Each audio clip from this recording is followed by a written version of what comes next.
નમસ્તે વિદ્યાર્થી મિત્રો, આજે આપણે ઇથર સંયોજન છે તેના નામાકરણ જોઈશું. એમાં આયુપીએસી અને સામાન્ય નામ. અહીંયા આગળ સંયોજનો લખેલા છે ઇથરના. એમાં આપણે પહેલું જોઈશું CS3OCS3. પહેલાં બધા આયુપીએસી નામ અને પછી સામાન્ય નામ જોઈશું. CS3OCS3. હવે જ્યારે ઇથર સંયોજનના નામાકરણ કરીએ ત્યારે પહેલી વસ્તુ એ શીખવાની છે કે ઇથર સંયોજન છે એના બે પ્રકાર છે, સાદો અથવા સમમિતીય ઇથર અને અસમિતીય ઇથર અથવા તો મિશ્રિત ઇથર. ઓક્સિજન છે એની બંને તરફ મિથાઇલ સમૂહ છે, બંને સમૂહ સરખા છે, બરાબર, એટલે આ સાદો ઇથર કહેવાશે. બંને તરફ ઇથાઇલ છે, આ પણ સાદો ઇથર કહેવાશે. ઓક્સિજનની એક તરફ મિથાઇલ અને બીજી તરફ પ્રોપાઇલ છે, એટલે આ મિશ્ર ઇથર કહેવાશે, આ પણ મિશ્ર ઇથર કહેવાશે. તો ઓક્સિજનની બંને તરફ રહેલા આલ્કાઇલ સમૂહ મિથાઇલ સરખા છે, એટલે આ સાદો ઇથર કહેવાશે અથવા તો સમમિતીય ઇથર કહેવાય. આ પણ સમમિતીય ઇથર કહેવાશે, પણ આ કહેવાશે તે મિશ્રિત ઇથર, કેમ કે એક બાજુ મિથાઇલ અને એક બાજુ પ્રોપાઇલ છે, એટલે આ મિશ્રિત ઇથર કહેવાશે અથવા તો અસમિતીય ઇથર કહેવાય છે. હવે એના આપણે આયુપીએસી નામ જોઈએ. તો પહેલું CS3OCS3. હવે ઇથર સંયોજનના નામાકરણમાં આપણે ગ્રુપ બનાવવાનું એ ધ્યાનમાં લઈશું. તો ઓક્સિજન કોઈ એક તરફની શૃંખલા હશે, કાર્બન શૃંખલા, તેની સાથે એનું ગ્રુપ બનાવીશું અને પછી નામાકરણ કરીશું. ઓક્સિજન છે, ઓક્સિજનની આ તરફ પણ એક કાર્બન ધરાવતી શૃંખલા છે, આ બાજુ પણ એક છે, એટલે આ ઓક્સિજન છે તેનું આ છે કોઈ એક તરફ ગ્રુપ બનાવી દઈએ, એટલે આ બાજુ છે એનું ગ્રુપ બનાવી દઈએ. તો આ ગ્રુપ બનાવી દઈશું એટલે થશે એક કાર્બન એટલે મિથેન પ્લસ ઓક્સી થશે, એટલે એના માટે લખાશે મિથોક્સી. અને આ બાજુ એક કાર્બન બાકી રહ્યો એટલે લખાશે મિથેન. તો આ થઈ ગયું મિથેન પ્લસ ઓક્સી, મિથોક્સી, અને આ થશે મિથેન. ઓક્સિજન છે એની બંને તરફ બે બે કાર્બન છે, ગમે તે એક તરફ ગ્રુપ બનાવી શકાય, તો આપણે આ તરફ ગ્રુપ બનાવીએ. બે કાર્બન એટલે ઇથેન પ્લસ ઓક્સી, એટલે લખીશું આપણે ઇથોક્સી.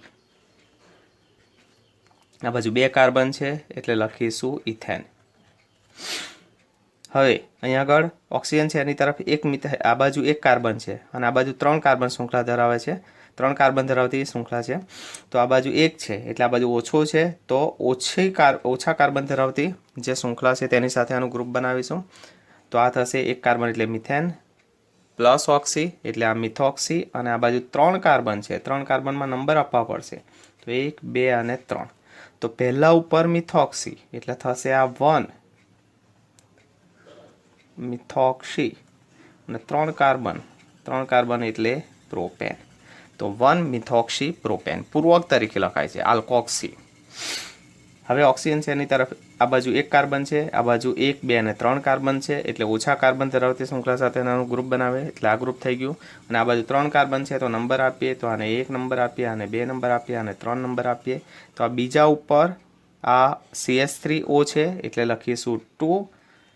એક કાર્બન એટલે મિથેન પ્લસ ઓક્સી, એટલે થશે મિથોક્સી. અને 3 કાર્બન છે, 3 કાર્બન એટલે લખાશે પ્રોપેન. તો આ થયું 2 મિથોક્સી પ્રોપેન. હવે C6H5OCS3. બરાબર, અહીંયા આગળ ઓક્સિજન છે, ઓક્સિજનનો આની સાથે ગ્રુપ બનાવીશું. એટલે અહીંયા આગળ એક કાર્બન છે, આ બાજુ 6 કાર્બન છે, એટલે આની સાથે ગ્રુપ બનાવે. એક કાર્બન એટલે મિથેન પ્લસ ઓક્સી એટલે મિથોક્સી, અને આ બાજુ 6 કાર્બન છે એટલે થશે બેન્ઝીન. તો આ લખીશું આપણે મિથોક્સી બેન્ઝીન. અહીંયા આગળ ઓક્સિજન છે એની આ બાજુ 2 કાર્બન છે, આ બાજુ 6 કાર્બન છે, એટલે અહીંયા ઓછા કાર્બન ધરાવતી શૃંખલા સાથે આનું ગ્રુપ બનાવીશું. 2 કાર્બન એટલે ઇથેન પ્લસ ઓક્સી, એટલે આ થશે ઇથોક્સી. અને આ બાજુ 6 કાર્બન છે એટલે લખાશે બેન્ઝીન, ઇથોક્સી બેન્ઝીન. આ બાજુ ઓક્સિજન છે એની આ તરફ 6 કાર્બન છે, આ તરફ 7 કાર્બન છે, એટલે ઓછા સાથે ગ્રુપ બનાવવાનું, એટલે અહીંયા આગળ આ ગ્રુપ બનશે. એટલે બેન્ઝીન હોય છે, આને કહીશું ફિનોલ. બેન્ઝીન હોય, બેન્ઝીનને પ્લસ ઓક્સી હોય છે, તો બેન્ઝોક્સી નહીં કહીએ, આને કહીશું આપણે ફિનોક્સી. તો આ થશે ફિનોક્સી. અને 6 કાર્બન છે, 6 કાર્બન એટલે થશે હેપ્ટેન. અહીંયા આગળ એક નંબર આપવા પડે, 6 કાર્બન છે એટલે 1, 2, 3, 4 કરી અને પછી 7 નંબર સુધી પહોંચીશું. એટલે પહેલા નંબર ઉપર આ છે એટલે આ લખાશે શું 1 ફિનોક્સી, અને 7 કાર્બન એટલે લખાશે હેપ્ટેન. અહીંયા આગળ ઓક્સિજન છે એની તરફ આ બાજુ 6 કાર્બન છે, આ બાજુ 1 2 3 4 અને 5 કાર્બન છે, એટલે આ બાજુ ઓછા કાર્બન છે એટલે ગ્રુપ આ બાજુ બનશે, બરાબર છે। હવે આ બાજુ અને આ બાજુ 6 કાર્બન છે, આ બાજુ નંબર આપવા પડશે 1 2 3 અને 4 લાંબા લાંબી કાર્બન શૃંખલા, અને ત્રીજા નંબરના કાર્બન ઉપર મિથાઇલ સમૂહ થશે, એટલે આ થશે 3 મિથાઇલ, 4 કાર્બન એટલે બ્યુટેન પ્લસ ઓક્સી એટલે બ્યુટોક્સી, 3 મિથાઇલ બ્યુટોક્સી અને પછી બેન્ઝીન। તો 3 મિથાઇલ 4 કાર્બન એટલે બ્યુટેન પ્લસ ઓક્સી બ્યુટોક્સી અને આ થશે બેન્ઝીન। આ બાજુ ઓક્સિજન છે એની તરફ 1 કાર્બન છે, આ બાજુ આ બાજુ CH2 એની OCH3 ગ્રુપ બનશે અને આ બાજુ બીજું OCH3 ગ્રુપ છે, બે આપેલા છે, એટલે આ રીતે આપણે એના ગ્રુપ બનાવીશું। એમાં 1 અને 2 નંબર આપીએ, પહેલા નંબર ઉપર OCH3 અને બીજા નંબર ઉપર OCH3, તો પહેલા અને બીજા બંને ઉપર OCH3 છે, એટલે આપણે લખીશું શું 1 2, 2 વખત મિથોક્સી છે ડાય, જો 1 2 2 વખત મિથોક્સી છે એટલે ડાય મિથોક્સી, 1 2 1 2 ડાય મિથોક્સી અને 2 કાર્બન એટલે થશે ઇથેન। અહીંયા દ્વિવિસ્થાપિત છે આ કાર્બન, એટલે એને નંબર આપો 1 અને આને આપો 2, પહેલા નંબર ઉપર 2 વખત મિથાઇલ છે અને આ બાજુ બીજા ઉપર ઇથેન પ્લસ ઓક્સી એટલે ઇથોક્સી છે, બરાબર। હવે એટલે ઓક્સિજનની આ બાજુ જોઈએ તો આપણે 2 કાર્બન છે અને આ બાજુ જોઈશું તો આટલા બધા કાર્બન છે, બરાબર છે। એટલે નંબર આપતી ઘડી અહીંયા આગળ જોઈશું તો આ દ્વિસ્થાપિત છે એટલે 1 અને આને નંબર આપીશું 2, બીજા નંબર ઉપર ઇથોક્સીનો E લઈશું અને ડાયમિથાઇલનો M લઈશું, તો આ પહેલાં લખવાનું એટલે 2 ઇથોક્સી, પછી પહેલા નંબર ઉપર 2 વખત મિથાઇલ એટલે 1 1 ડાયમિથાઇલ અને 6 કાર્બન છે સાયક્લોહેક્સેન, તો ફરીથી 2 ઇથોક્સી 1 1 ડાયમિથાઇલ સાયક્લોહેક્સેન। આ થયા સામાન્ય નામકરણ, IUPAC નામકરણ। હવે આપણે સામાન્ય નામકરણ જોઈશું। સામાન્ય નામકરણમાં ઓક્સિજન છે, ઓક્સિજનની બંને તરફ મિથાઇલ છે એટલે લખી શકાય ડાય મિથાઇલ ઇથર। ઓક્સિજન છે બંને તરફ ઇથાઇલ છે એટલે લખાઈશું ડાય ઇથાઇલ ઇથર। આ બાજુ મિથાઇલ છે અને આ બાજુ પ્રોપાઇલ છે, બરાબર। તો મિથાઇલ અને આ પ્રોપાઇલ, પ્રોપાઇલનો P, મિથાઇલ પહેલાં લખીશું, મિથાઇલ પ્રોપાઇલમાં પહેલા કાર્બન સાથે જોડાણ છે એટલે આપણે લખીશું નોર્મલ પ્રોપાઇલ ઇથર, તો મિથાઇલ નોર્મલ પ્રોપાઇલ ઇથર। આ બાજુ મિથાઇલ પણ આ 3 કાર્બન એટલે પ્રોપાઇલ પણ બીજા નંબરના કાર્બન સાથે જોડાણ છે એટલે આ પહેલા લખીશું મિથાઇલ આઇસોપ્રોપાઇલ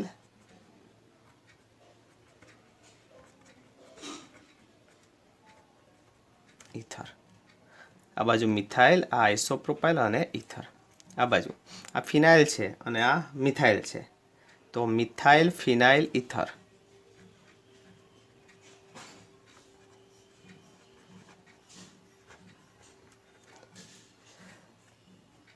આ તરફ ઇથાઇલ છે અને આ તરફ ફિનાઇલ છે, તો ઇથાઇલ ફિનાઇલ ઇથર।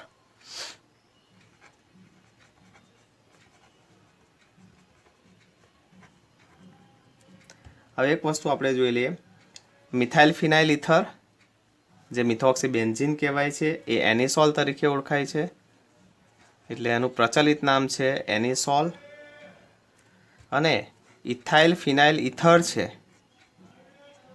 એ ફેનિટોલ તરીકે ઓળખાય છે, એટલે એનું પ્રચલિત નામ બીજું છે ફેનિટોલ। હવે આનું સામાન્ય નામકરણ જોઈએ તો C6H5O CH2 6 અને પછી CH3। તો જુઓ આ છે હેપ્ટાઇલ અને આ છે ફિનાઇલ, તો આ લખીશું નોર્મલ હેપ્ટાઇલ, 7 કાર્બન છે એટલે હેપ્ટાઇલ લખાય, નોર્મલ હેપ્ટાઇલ। પછી આ થશે ફિનાઇલ અને પછી થશે ઇથર।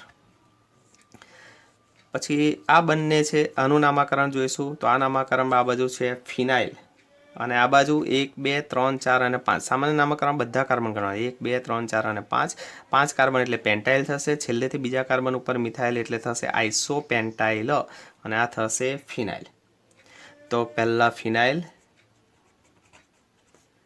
પછી આઇસોપેન્ટાઇલ અને પછી ઇથર શું બોલ્યો ફિનાઇલ પછી 5 કાર્બન છેલ્લેથી બીજા કાર્બન ઉપર મિથાઇલ એટલે આઇસોપેન્ટાઇલ અને પછી ઇથર આ બંનેના કોઈ સામાન્ય નામ નથી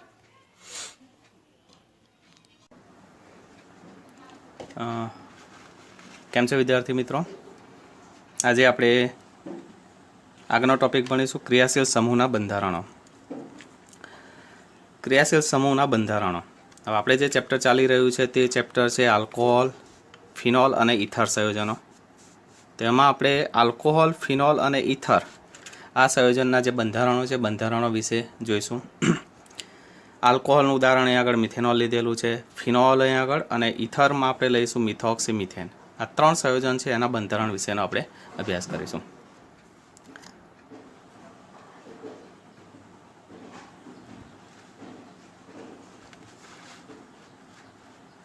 પહેલું મિથેનોલ મિથેનોલમાં તમે જોશો તો આ CH3 અને એની જોડે OH મિથેનોલ છે ફિનોલ છે બેન્ઝીન વલય છે એની જોડે OH એટલે ફિનોલ છે અને મિથોક્સીમિથેન એટલે CH3O અને CH3 પહેલાં આપણે મિથેનોલ અને ફિનોલ છે એ બંનેના બંધારણ છે એની આપણે ચકાસણી કરીશું બંનેમાં ઓક્સિજન પરમાણુ એટલે OH સમૂહ છે એમાં ઓક્સિજન પરમાણુ છે બંને ઓક્સિજન પરમાણુ છે એ sp3 સંકૃત છે એટલે કે sp3 સંકરણ ધરાવે છે sp3 સંકરણ ધરાવતા હોવાથી બંને ઓક્સિજન પરમાણુ છે એમાં જે બંધકોણ થશે બંધકોણનું મૂલ્ય 109 ડિગ્રી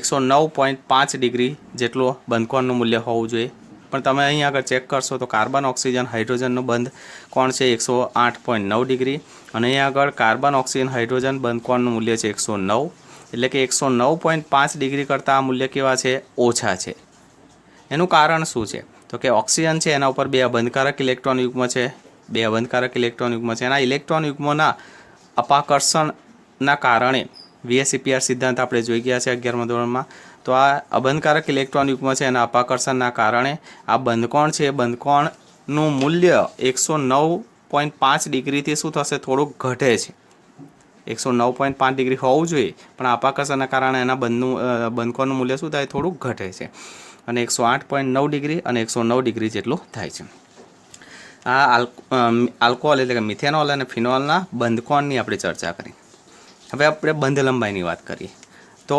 આલ્કોહોલમાં મિથેનોલ છે મિથેનોલમાં બંધ લંબાઈ તમે જોશો તો 142 પિકોમીટર છે અને અહીંયા આગળ બંધ લંબાઈ જોશો તો તમને મળશે 136 પિકોમીટર તો બંધ લંબાઈ 142થી ઘટીને 136 કેમ થાય છે તો અહીંયા આગળ કાર્બન ઓક્સિજન છે એમાં બંધ લંબાઈ છે એમાં બંધ છે એકલ બંધ છે 142 પિકોમીટર છે પણ જ્યારે અહીંયા આગળની ચર્ચા કરીશું ફિનોલમાં ત્યારે ઓક્સિજન પર રહેલું અબંધકારક ઇલેક્ટ્રોન યુગ્મ છે એ બેન્ઝીન છે બેન્ઝીનના પાયબંધ છે પાયબંધ સાથે સંસ્પદનમાં ભાગ લે છે એટલે કે બેન્ઝીનના વલય સાથે સંયુગ્મન ધરાવે છે પરિણામે કાર્બન અને ઓક્સિજન છે ત્યાં આગળ દ્વિબંધ લાક્ષણિકતા જોવા મળે છે ઉપરાંત બેન્ઝીન વલયનો જે કાર્બન છે sp2 સંકૃત હોય છે તો આ દ્વિબંધ લાક્ષણિકતા અને બેન્ઝીનનો કાર્બન જે sp2 સંકૃત હોય છે તેના કારણે આ બંધ લંબાઈ છે એ બંધ લંબાઈના મૂલ્યમાં શું થશે ઘટાડો થાય છે અને 142 પિકોમીટરથી ઘટીને 136 પિકોમીટર જેટલું મૂલ્ય જોવા મળે છે હવે મિથેનોલ ફિનોલ બંધ કોણ 108.9 109 ડિગ્રી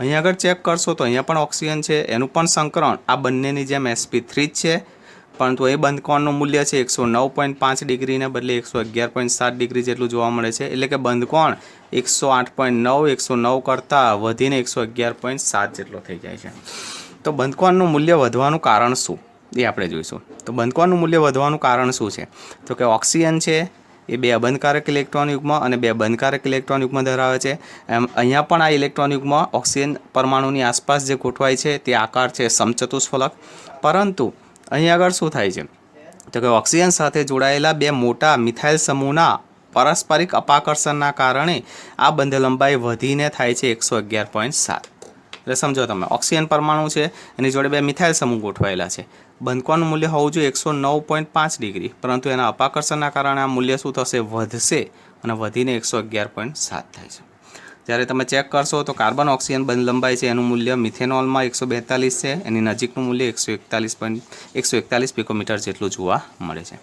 આપણે ક્રિયાશીલ સમૂહના બંધારણ વિશે જોયું. હવે આપણે નેક્સ્ટ ટોપિક પર જઈએ. આલ્કોહોલ સંયોજનો છે એની બનાવટ.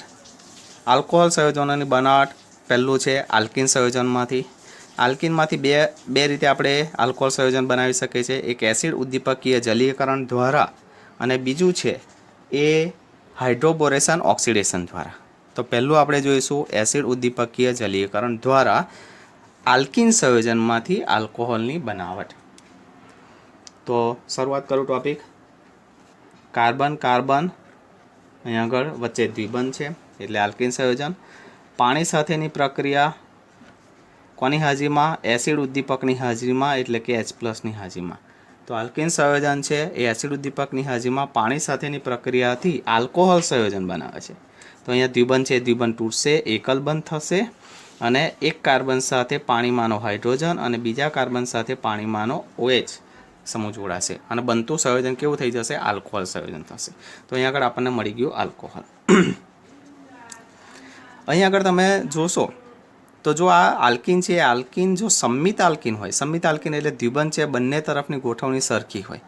તો જો સંમિત આલ્કિન હોય તો 11મા ધોરણમાં આપણે શીખી ગયા હતા કે મળતી નિપજ છે, મળતી નિપજમાં આલ્કોહોલ સંયોજન મળશે. તેમાં તમે H અહીંયા જોડો છો અને OH અહીંયા જોડો છો, એના બદલે ઊંધું કરી દો. OH અહીંયા જોડો ને H અહીંયા જોડો તો પણ નિપજ કેવી મળશે? સરખી. એટલે સંમિત આલ્કિન હશે ત્યારે નિપજમાં કોઈ ફેર પડશે નહીં. H અને OHનું જોડાણ ગમે તે તરફ કરી શકાય. પરંતુ અસંમિત આલ્કિન હોય, અસંમિત આલ્કિન એટલે CH3 CH double bond CH2. સંયોજનનું નામ છે પ્રોપીન. એસિડ ઉદ્દીપકની હાજરીમાં એટલે કે H+ની હાજરીમાં પાણી સાથે પ્રક્રિયા કરીશું તો H2Oમાં રહેલા બે ભાગ વિદ્યુત ઋણ ઘટક OH- અને બીજો થશે H+.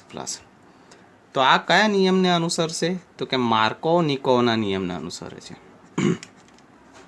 11મા ધોરણમાં આપણે શીખી ગયા છે કે અસંમિત આલ્કિન હોય ત્યારે પ્રક્રિયકનો વિદ્યુત ઋણ ઘટક, પ્રક્રિયકનો વિદ્યુત ઋણ એટલે પ્રક્રિયક H2O છે એનો વિદ્યુત ઋણ ઘટક એટલે OH- છે, એ ઓછા હાઇડ્રોજન ધરાવતા ઇથિનિલિક કાર્બન સાથે જોડાય છે. તો અહીં આગળ આ દ્વિબંધ છે, બંને કાર્બન ઇથિનિલિક કાર્બન કહેવાશે અને એમાં ઓછા હાઇડ્રોજન ધરાવતો કાર્બન આ થશે. અહીંયા આગળ એક જ હાઇડ્રોજન છે, આ કાર્બન પાસે બે હાઇડ્રોજન છે એટલે OH- છે એ આની સાથે જોડાશે અને બનતી નિપજ માર્કો-નિકોવના નિયમને અનુસરશે. આ CH સાથે જોડાઈ જશે OH અને બે બંધને બદલે એક બંધ અને CH2 છે અને હાઇડ્રોજન મળશે એટલે થઈ જશે CH3 અને આ નિપજ મળે છે એને કહેવાય પ્રોપેન 2 ઓલ. હવે તમે અહીંયા આગળ એવું ન કરી શકો કે OH અહીંયા જોડો ને H અહીંયા આગળ જોડો, બરાબર. તો જ્યારે અસંમિત આલ્કિન હશે ત્યારે એસિડ ઉદ્દીપકીય હાઇડ્રેશન દ્વારા જે આપણને નિપજ મળે છે એ માર્કો-નિકોવના નિયમને અનુસરે છે અને મળતી નિપજ હશે અહીંયા આગળ પ્રોપીન હશે ત્યારે પ્રોપેન 2 ઓલ. આ પ્રક્રિયા છે એની હવે ક્રિયાવિધિ આપણે જોઈશું. ક્રિયાવિધિ 3 તબક્કા છે, એમાં આપણે પહેલો તબક્કો જોઈએ. 3 તબક્કામાં પહેલો તબક્કો. પહેલા તબક્કામાં H2O એ H+ સાથે જોડાશે અને એમાંથી બનાવશે H3O+. કઈ રીતે? ઓક્સિજન પર બંધકારક ઇલેક્ટ્રોન યુગ્મ છે, આ ઇલેક્ટ્રોન યુગ્મથી એ પ્રોટોન સાથે જોડાશે. પ્રોટોન પાસે કોઈ ઇલેક્ટ્રોન નથી, બંધ બનાવવા માટે જરૂરી બંને ઇલેક્ટ્રોન ઓક્સિજન આપે છે એટલે ઓક્સિજન પર હવે બે ઇલેક્ટ્રોન યુગ્મના બદલે એક હશે અને બંને ઇલેક્ટ્રોન ઓક્સિજન વપરાયા માટે તેના ઉપર વીજભાર કેવો? ધન. અને આપણે બીજી રીતે લખવું હોય તો લખી શકીએ H ઓક્સિજન જોડે 3H હાઇડ્રોજન જોડી દીધા. ઇલેક્ટ્રોન યુગ્મ ઓક્સિજન પર હવે કેટલું આવશે? એક જ અને માટે તેના ઉપર વીજભાર કેવો બતાવી દેવાનો? પ્લસ. આ H3+ અહીં આગળ બતાવી દીધું. હવે પહેલા તબક્કામાં જ એ જોડાશે આલ્કિન સાથે. તો કઈ રીતે જોડાણ હોય છે તે સમજીએ. તો આ આલ્કિન છે, આલ્કિન સાથે જોડાશે H3O+. તો ઓક્સિજન એની જોડે 1, 2 અને 3 હાઇડ્રોજન, એક બંધકારક ઇલેક્ટ્રોન યુગ્મ વીજભાર પ્લસ. જોડાણ કઈ રીતે થશે તે જોઈએ.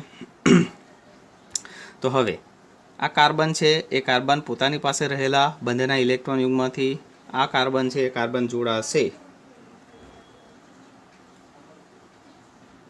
આ પ્રોટોન સાથે, માત્ર પ્રોટોન સાથે જોડાશે એટલે આ બંધનું ઇલેક્ટ્રોન યુગ્મ છે એ મળી જશે આ ઓક્સિજનને. તો આ કાર્બન એની સાથે જોડાશે એટલે અહીંયા આગળ દ્વિબંધ છે એના બદલે એક બંધ બતાવી દઉં. આ કાર્બન એના બે બંધ તો છે જ. આ કાર્બન જોડે હવે આ કાર્બન છે એની જોડે કોણ જોડે ગયો? H. એટલે અહીંયા આગળ H જોડી દઈશું આપણે. બંધ બનાવવા માટે જરૂરી બંને ઇલેક્ટ્રોન અહીંયાથી વપરાયા છે અને આ ઇલેક્ટ્રોન હતા એ બંને કાર્બનના હતા, પણ વાપર્યા કોણે? માત્ર આ કાર્બને. આ કાર્બનના ઇલેક્ટ્રોન ગયા માટે તેના ઉપર વીજભાર કયો આવશે? પ્લસ. આ બંધનું ઇલેક્ટ્રોન યુગ્મ અહીં આગળ ગયું એટલે અહીંયા આગળ ઓક્સિજન છે એને પાછા બે ઇલેક્ટ્રોન યુગ્મ મળી ગયા એટલે અહીંયા આગળ થઈ જશે H2 અને O. એક ઇલેક્ટ્રોન યુગ્મ હતું, બીજું આવી ગયું એટલે એના ઉપર જે ધન વીજભાર હતો એ શું થશે? જતો રહેશે અને એ નોર્મલ થઈ જશે. હવે તબક્કો 2. તબક્કા 2માં આને આ નિપજ છે ફરીથી લખી દઉં. કાર્બન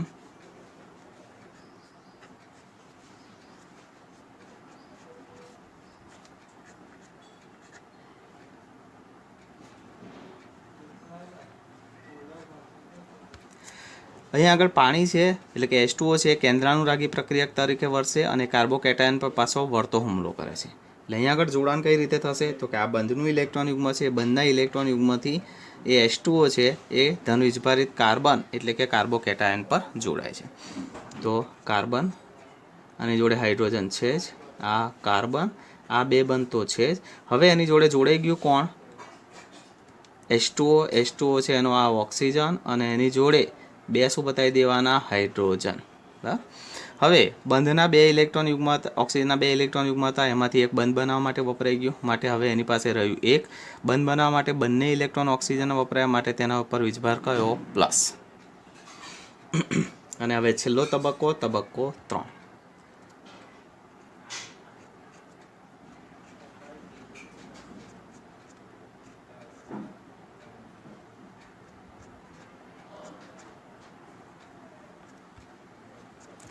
ફરીથી તે પાણીના અણુ સાથે પ્રક્રિયા કરશે H2O. હવે જોડાણ કઈ રીતે સમજો તમે? આ આલ્કોહોલ છે પણ એમાં વધારાનું શું છે? ખાલી H+ વધારાનું. H+ કાઢી નાખો તો આ OH ધરાવતો અણુ બની જશે એટલે આના જેવી જ નિપજ થઈ જશે, એ આલ્કોહોલ સંયોજન થઈ જશે. તો અહીંયાથી H+ કાઢવો છે તો કઈ રીતે કાઢે? તો વિપ્રોટોનીકરણ થાય એટલે આમાં રહેલો પ્રોટોન દૂર થશે. કઈ રીતે દૂર થશે? તો ઓક્સિજન છે એ ઓક્સિજન પોતાની પાસે રહેલા બંધકારક ઇલેક્ટ્રોન યુગ્મથી આના પ્રોટોન સાથે જોડાશે અને આ બંધનું ઇલેક્ટ્રોન યુગ્મ છે એ મળી જશે ઓક્સિજનને પાછું. એટલે શું જોડાણ થશે? તો આ કાર્બન આની જોડે હાઇડ્રોજન, કાર્બન એની જોડે બે બંધ, અહીંયા આગળ ઓક્સિજન, હા એની જોડે એક હાઇડ્રોજન આની જોડે ગતેલો અને એક હાઇડ્રોજન વધ્યો એ અહીંયા આગળ લખી દીધો. એક ઇલેક્ટ્રોન યુગ્મ હતું, બરાબર. આ બંધનું ઇલેક્ટ્રોન યુગ્મ બીજું મળ્યું એટલે અહીંયા આગળ ઇલેક્ટ્રોન યુગ્મ થઈ ગયું અને આ સંયોજન આલ્કોહોલ થઈ ગયો અને આ H+ છે આની સાથે જોડાઈ જશે એટલે બનાવી દેશે શું? H3O+. અને આ રીતે આપણને આલ્કોહોલ સંયોજન 3 તબક્કામાં મળે છે. તો તમને કોન્સેપ્ટ ક્લિયર થઈ ગયો હશે. પહેલાં આપણે જોયું ક્રિયાશીલ સમૂહો છે એના બંધારણો, એમાં આલ્કોહોલ, ફિનોલ અને ઇથર. એમાં આપણે બંધ કોણ અને બંધ લંબાઈ બંનેની સરખામણી કરી. હવે આલ્કોહોલ સંયોજનની બનાવટ આવ્યું તેમાં પહેલું છે આલ્કિન સંયોજનમાંથી. આલ્કિન સંયોજનમાંથી બે રીતે બનાવી શકાય છે. એમાં પહેલું છે એસિડ ઉદ્દીપકીય જલીયકરણ દ્વારા, એ જોયું. એની ક્રિયાવિધિ જોઈ. એમાં જોયું તો સંમિત આલ્કિન છે એમાંથી આલ્કોહોલ મળશે, કોઈ ફેર નથી પડતો. પણ જો અસંમિત આલ્કિન હોય તો માર્કો નિકો પ્રમાણે આપણને નિપજ મળશે. અને આ પ્રક્રિયા જે આલ્કોહોલ છે એ પ્રક્રિયાની ક્રિયાવિધિ છે એ 3 તબક્કામાં થાય છે. એ 3 તબક્કા આપણે અહીં આગળ જોયા.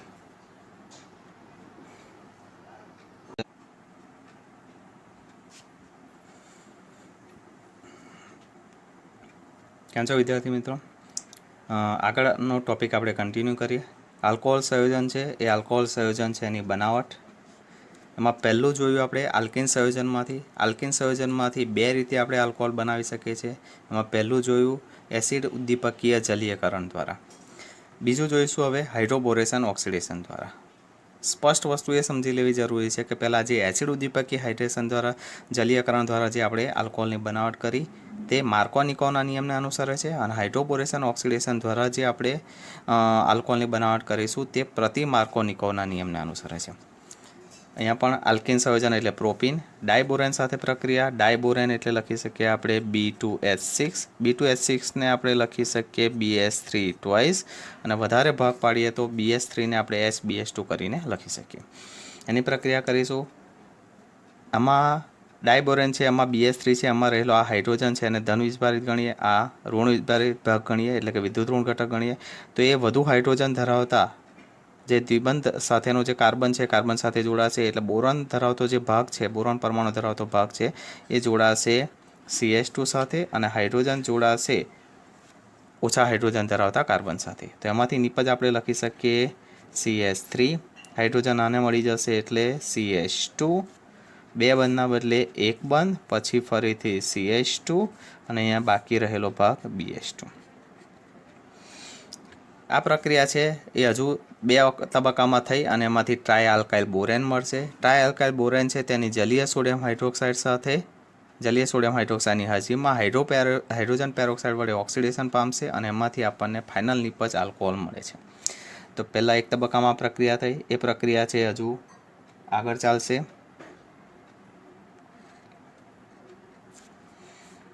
ફરીથી એ પ્રોપીનના બીજા અણુ સાથે પ્રક્રિયા કરશે એટલે CH3 CH double bond CH2.